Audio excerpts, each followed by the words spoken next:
first Muslim governor taking control of Michigan, here's terrifying changes he's making immediately. It was only a matter of time before Muslims took the reign of power in Michigan by claiming government roles. Much of this state has become overrun with Islam, which sets out to infiltrate every facet of society to change the way America functions to cater to their deranged beliefs. The plan of control works in steps, the first already having been ushered in under Barack Obama's regime. He allowed thousands into the country and made everybody accept the so-called religion of peace, convincing people not to be afraid. Having laid the groundwork for this evil over the past 8 years, they are now able to seamlessly move to step 2 even now that he's out of office. Obama was an integral part in allowing terrorist-tied groups like the Council on American Islamic Relations, CAIR, and the Muslim Brotherhood to grow in strength and number within our own borders. Within this cesspool of hate, dangerous ideas percolate, including the Brotherhood's new project that could be their most destructive yet. The group has found their perfect frontman to carry out their plans. 32-year-old Dr. Abdul El-Sayed, who comes across as charismatic and friendly as any good politician. However, behind that facade, he has some pretty scary changes he plans to make to Michigan as the first Muslim governor. What's worse, is that enough people in this state are brainwashed well enough to elect him that he can even announce his adverse agenda and still get their support.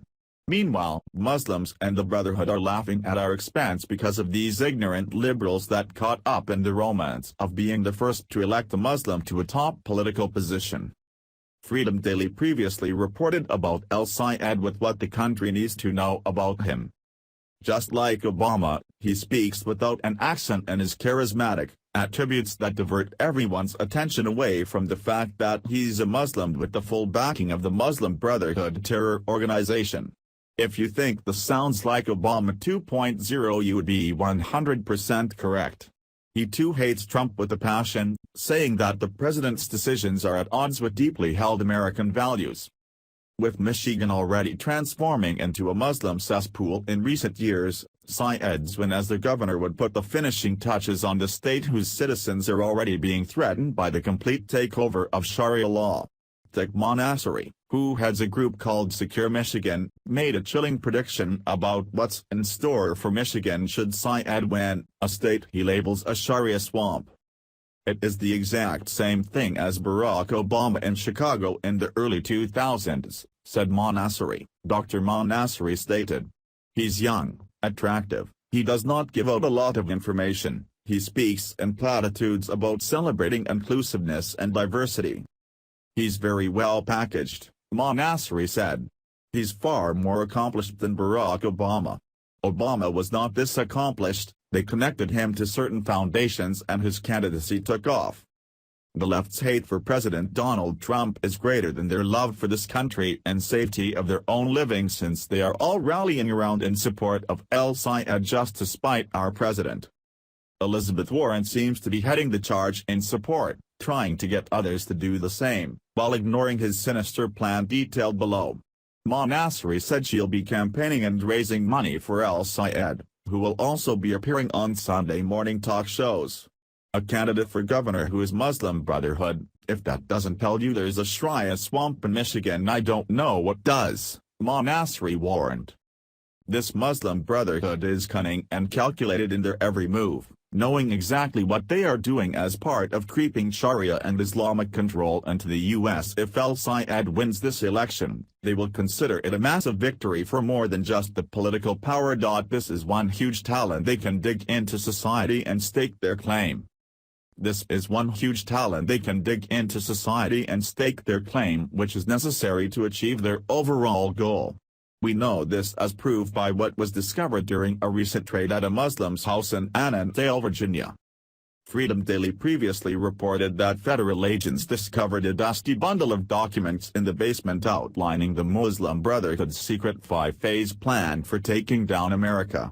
This was a closely guarded secret until the FBI got their hands on this blueprint for taking down our country, authored by Muslim Brotherhood ringleader Yusuf al-Qaradawi.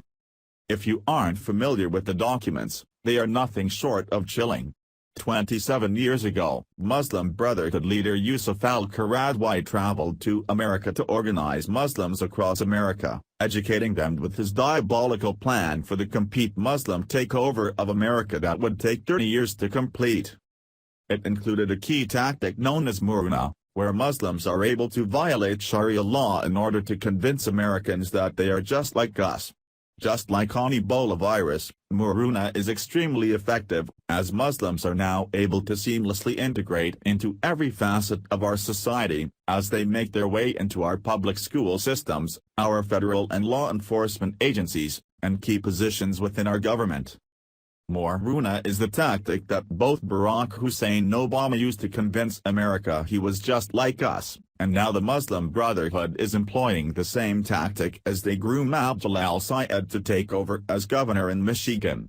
Sayed's win in Michigan will be one more nail in America's coffin, as we all know the Muslim Brotherhood's true intentions for our country, which is a land completely ruled by Sharia law. This is not about tolerance or making political milestones of putting a Muslim in office, it's about his ties and his 5-phase plan for a dangerous takeover that he believes in through the Brotherhood. It's important to not ignore the glaring details and connections in this circumstance, because after he's elected it will be too late to turn back. Thanks for watching. Please subscribe Breaking News 365 channel. Goodbye and see you again.